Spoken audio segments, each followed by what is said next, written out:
tous ceux qui ne font que disserter sur les derniers temps, sur le dernier jour, n'auront à montrer qu'un bâtiment détruit par le feu, réduit en cendres. Et Jésus a dit, faites des affaires jusqu'à mon retour, faites des affaires, faites des affaires, faites des affaires jusqu'à mon retour.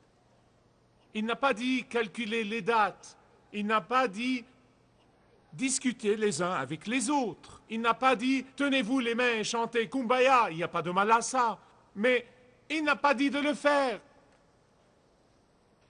Remarquez qu'il n'a pas dit bagarrez-vous jusqu'à ce que je revienne. Il n'a pas dit ne passez pas une minute de plus des 60 minutes à l'église le dimanche matin. Il n'a pas dit discuter des questions subtiles de théologie jusqu'à ce que je revienne. Il n'a pas dit discuter avec fierté des styles d'adoration jusqu'à ce que je revienne. Non! Et 1 million de non. Il a dit faites des affaires jusqu'à mon retour. Il a dit faites des affaires jusqu'à mon retour. Soyez appliqués, travaillez dur jusqu'à mon retour. Soyez fidèles avec les dons que je vous ai donnés jusqu'à mon retour. Partagez les bénédictions que je vous ai données jusqu'à mon retour. Témoignez de moi jusqu'à mon retour. Parlez de moi aux autres jusqu'à mon retour. Faites des disciples jusqu'à mon retour. Servez les autres jusqu'à mon retour. Profitez des opportunités que je vous ai données jusqu'à ce que je revienne. Laissez-moi vous dire une chose, je l'ai dit, et Dieu connaît mon cœur, donc je n'ai pas à m'excuser. Mais je ne connais pas une seule église sur la surface de cette terre qui a eu autant d'opportunités pour mener le monde à Jésus-Christ que cette église-là. Je ne sais pas pourquoi. Si vous avez la réponse, de grâce, dites-la moi. Car je ne la connais pas. Je me suis posé la question beaucoup de fois. J'ai découvert, il n'y a pas si longtemps, que le satellite de la télévision atteint 191 pays autour du monde. 3,9 milliards de personnes ont maintenant l'opportunité de pouvoir allumer leur radio et écouter un programme dans leur langue maternelle, un message qui parle à leur cœur, afin qu'ils sachent qui est Jésus-Christ. Ils peuvent soit le rejeter, soit l'accepter. C'est leur décision. La question est, que faisons-nous des opportunités que Dieu nous a données? Est-ce que nous leur tournons le dos? Je sais que vous entendez dire que quand vous donnez au Seigneur, le Seigneur vous donne en retour. L'avez-vous entendu? Dites Amen. Avez-vous entendu dire que si vous donnez à Dieu avec une petite pelle, il vous donne avec une grande pelle? L'avez-vous entendu? Dites Amen. Certains ne l'ont jamais entendu, ça ne fait rien, ils l'ont entendu aujourd'hui. C'est très vrai, mais il s'agit de savoir pourquoi c'est vrai. Pourquoi c'est vrai?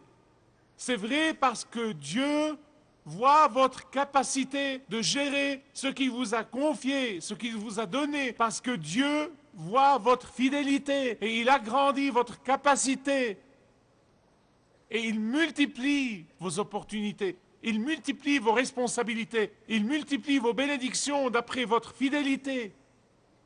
Jésus a dit à l'homme qui a rapporté 100% sur l'argent, il a dit reçois le gouvernement de 10 villes. Et à l'homme qui a rapporté 50% sur l'argent, reçoit le gouvernement de 5 villes. C'est sa récompense. Mais au pauvre mendiant, qui n'a même pas rapporté le taux d'intérêt d'un livret bancaire, que lui a donc dit Jésus? Je ne vais pas l'inventer, je vais vous dire exactement ce qu'il a dit. Verset 23. J'espère que vous êtes toujours à Luc 19, à partir du verset 23. Il a dit, pourquoi donc n'as-tu pas mis mon argent à la banque, afin qu'à mon retour je puisse retirer ce dépôt avec un intérêt? Puis il a dit à ceux qui étaient là, ôtez-lui la mine que je lui avais donnée et donnez-la à celui qui a les 10 mines. N'est-ce pas étonnant? Écoutez ce qu'ils ont dit. Ils ont dû être des socialistes. Regardez leur réaction, n'est-ce pas drôle? Très drôle, non mais... Ils luttent pour la justice sociale. C'est-à-dire, prenez de ceux qui travaillent dur et donnez aux paresseux. Ils ont dit, Seigneur, ils ont dit, Seigneur, il en a déjà 10. Mais écoutez ce que Jésus a répondu. Il a répondu, je vous le dis, à celui qui a, on donnera davantage, tandis qu'à celui qui n'a presque rien, on enlèvera même le peu de choses qu'il a. Vous dites, mais c'est dur, mais c'est injuste. Mais ce n'est pas une affaire équitable. Si, elle l'est. Pour Jésus, c'est équitable. C'est la façon dont il travaille, que ça vous plaise ou non. Vous savez, mes chers amis, c'est pourquoi Jésus a dit encore et encore et encore. Et vous le lisez dans les évangiles. Celui qui est fidèle dans les petites choses, l'est aussi dans les grandes. Ceux qui sont fidèles dans les petites choses sont fidèles dans les grandes. J'aime quand quelqu'un dit « Oh, quand j'aurai beaucoup d'argent, je donnerai au Seigneur. N'y comptez pas, vous n'allez pas le faire. » Nullement. Parce qu'en disant ça, vous contredisez le Seigneur. Si vous n'êtes pas fidèle avec $1, vous n'allez pas être fidèle avec 1 million. C'est la vérité. Vous savez, pour les besoins de ce message, j'ai demandé à quelques personnes, juste par curiosité. Et vous savez, j'ai demandé, que pensez-vous de votre récompense? Que pensez-vous de votre récompense au ciel? Essentiellement 2 catégories de gens, je les résume, c'était des réactions différentes, mais elles se classent sous 2 rubriques. L'un a dit, tu sais, honnêtement, je n'ai jamais pensé à mes récompenses au ciel. Et c'est très bien, c'est honnête. Beaucoup de chrétiens n'y pensent pas, ils ne pensent pas à leur récompense. Mais il y avait une autre réaction. Oh, allons donc, je n'espère pas en Dieu pour la récompense. Maintenant, cette réponse est un peu hypocrite. Et je vais vous dire pourquoi. Et si vous ne le saviez pas, vous le saurez maintenant. En ce qui concerne Jésus, il veut que vous travailliez pour la récompense. Parce qu'il veut, là dans Luc 19, il vous dit et il me dit que nous devons travailler pour le royaume, travailler pour l'évangile, pour notre récompense. Écoutez ce que dit Hébreux chapitre 6, verset 10. Car Dieu n'est pas injuste pour oublier votre travail et l'amour que vous avez montré pour son nom ayant rendu et rendant encore des services aux saints. Il dit, nous désirons que chacun de vous montre le même zèle pour conserver jusqu'à la fin une pleine espérance, en sorte que vous ne vous relâchiez point et que vous imitiez ceux qui par la foi et la persévérance héritent des promesses. Écoutez, nous travaillons tous dur dans nos emplois, j'espère bien. Je crois absolument qu'il appartient aux croyants de travailler très dur. Non pas pour plaire au patron, mais parce que vous travaillez pour le Dieu vivant. Votre travail dur dans votre emploi est un témoignage sur votre relation avec le Christ. Alors que dit Jésus là? Il dit, vous savez, comme vous travaillez dur dans vos affaires et vos emplois, je veux que vous travailliez aussi dur pour mon royaume. Il ne s'adresse pas aux pasteurs, ni aux professeurs de l'école du dimanche, il s'adresse à tous les croyants. Vous savez, comme vous vous passionnez de votre travail, de vos affaires, je veux que vous vous passionniez également de l'Évangile. Laissez-moi vous dire, je ne le cache pas.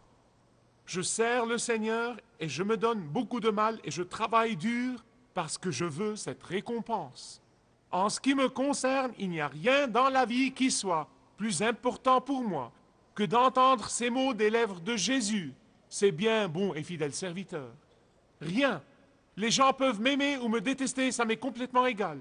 Les gens peuvent m'écouter ou ne pas m'écouter, ça m'est égal. Ce n'est pas les livres que j'ai écrits ou les sermons que j'ai prêchés. Je veux entendre Jésus me dire, c'est bien, fidèle serviteur. Fidèle serviteur, c'est tout ce que je veux. Et c'est pourquoi, même quand je suis physiquement épuisé, je vais de l'avant à cause de ma récompense. Même quand on m'attaque et l'on me critique, je vais de l'avant à cause de ma récompense.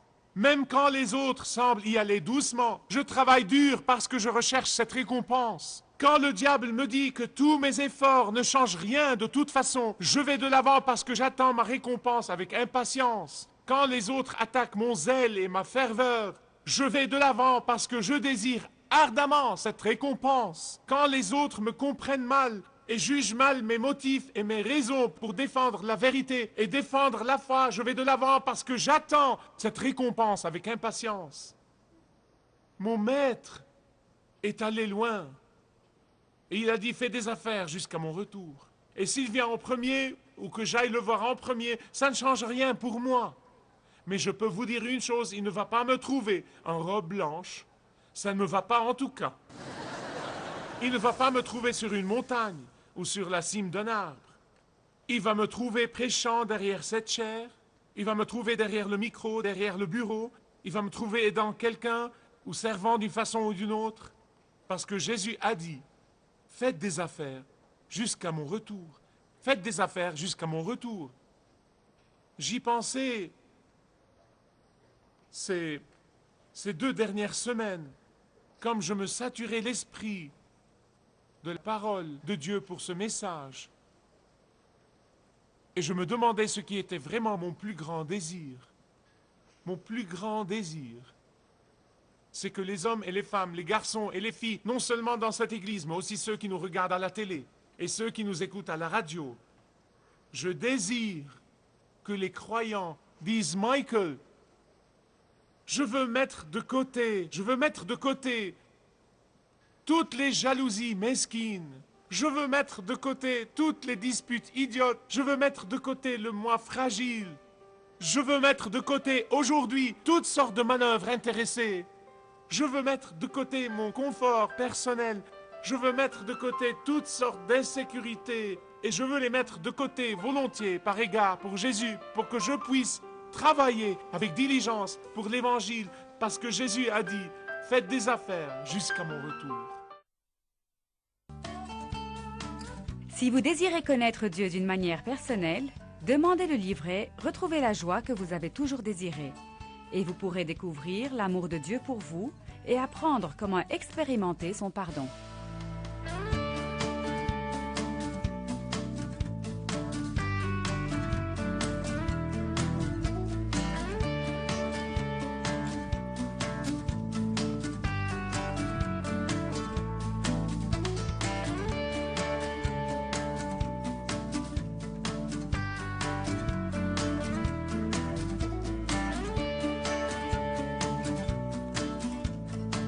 Si vous avez une relation personnelle avec Dieu et vous êtes intéressé à marcher plus intimement avec lui, demandez le livret « 7 pas sur le chemin de la foi » qui vous guidera dans une relation plus profonde avec votre Père Céleste. Demandez votre livret gratuit.